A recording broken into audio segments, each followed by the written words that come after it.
বন্ধুরা, চলে গিয়েছিলাম শ্রীলঙ্কার একদম ঘনিষ্ঠতম স্থানে। সাথে আছে সাব্বির ভাই এবং সুমাইয়া আপি। যে বন্ধুরা ক্যান্ডি থেকে এখন চলে যাব আমাদের হচ্ছে যে গন্তব্যে। যে রিসিপ্টগুলো ঘোরার কথা, সেই রিসিপ্টগুলোর উদ্দেশ্যে আমরা বাসে উঠে পড়লাম এবং কি বাসে উঠে বাস যাত্রা শুরু করে দিল। আর আমরা ধীরে ধীরে চলতে শুরু করলাম আমাদের গন্তব্যের দিকে। এক একটা শহরের ভাইব নিচ্ছি আর মনের মধ্যে এক অন্যরকম ফিলিং কাজ করছে। এই দৃশ্যগুলো আসলে না দেখলেই যেন অনুভব করার মতো নয়। এত সুন্দর, এত সুসজ্জিত এক একটি দৃশ্য।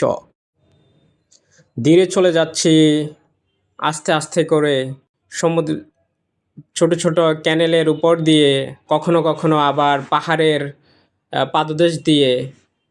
আর কি অন্যরকম এক দৃশ্য। এখানে সবচেয়ে ভালো লাগার মতো জিনিসগুলো হচ্ছে শ্রীলঙ্কার যে উঁচু উঁচু পাহাড়ে তারা নারিকেল গাছ এবং কি সুপারি গাছ লাগিয়ে সুসজ্জিত করে রেখেছেন, এবং পাহাড়ি যে ভাইবগুলো আছে সেটা এক অসাধারণ দৃশ্য।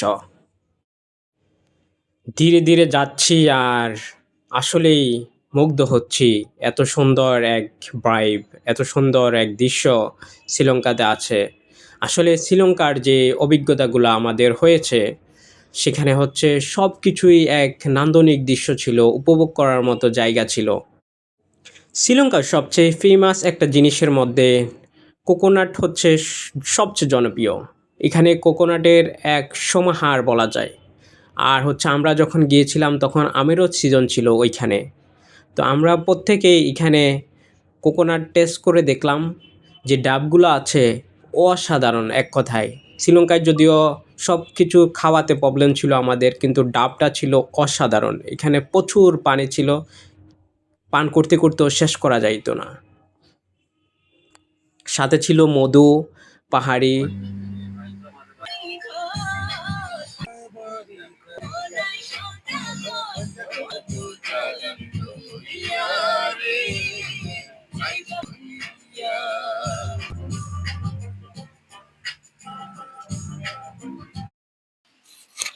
বন্ধুরা দেখাচ্ছি এই রিসোর্টের সুন্দরতম দৃশ্যগুলো। দেখুন পাহাড়, উঁচু উঁচু পাহাড়, চারপাশে সবুজের সমাহার, এক নান্দনিক পরিবেশ। এখান থেকে আসলে খুব সুন্দর করে ধরা যাবে। এই দৃশ্যটা দেখুন, অসাধারণ এক দৃশ্য। এটার উঁচুটা অনেক উঁচু, অনেক উঁচু। এখানে একটা ঝর্ণা আছে। দেখুন বন্ধুরা, আমি অনেক উঁচু থেকে নিচে যাচ্ছি। এখন ওদের রাস্তাগুলো এরকম পাহাড়কে কেটে কেটে তারা হচ্ছে এই রাস্তাগুলো তৈরি করেছেন, এবং এর পাদদেশে কত সুন্দরতম দৃশ্য আছে, এটা আসলে না দেখলেই বলা যাবে না। এই যে দেখুন কত নিচুতে আসছে আমি।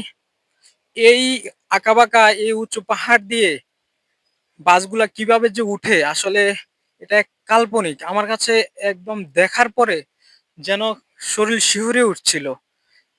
এত নিচু জায়গা দিয়ে, তো আঁকাবাঁকা রাস্তা দিয়ে দেখুন একটু, এই বাসগুলা এখান দিয়ে উঠে আবার নামে। দেখুন ওদের ঘরবাড়িগুলা হচ্ছে অনেক সজ্জিত এবং খুবই ডেকোরেট সুন্দর করে করা হয়। আর এই চারপাশের ভিউটা দেখুন, এখানে একটা ঝর্ণা আছে।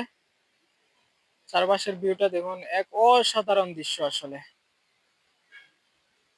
ও, পাহাড়ের উপরে মেঘের ঝলমলি দেখা যাচ্ছে এখন। আর এখন ছোট ছোট বৃষ্টিও পড়ছে চারপাশে।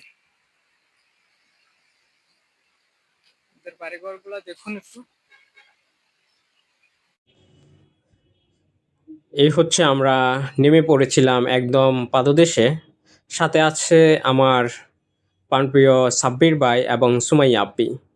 সুমাইয়া আপি আমাদেরকে হ্যালো বলে দিলেন, এবং উনি অনেক সময় ধরে আমাকে বলছিল যে ভিডিওতে আসার জন্য। কিন্তু দুর্ভাগ্যের বিষয় হচ্ছে আমাদের মাইক্রোফোন হয়তো অফ হয়ে গিয়েছিল, আমি বুঝতে পারি নাই। সুমাইয়া আপু হয়তো কিছু একটা বলেছিল, সেটা আমরা আসলে শুনতে পাই নাই।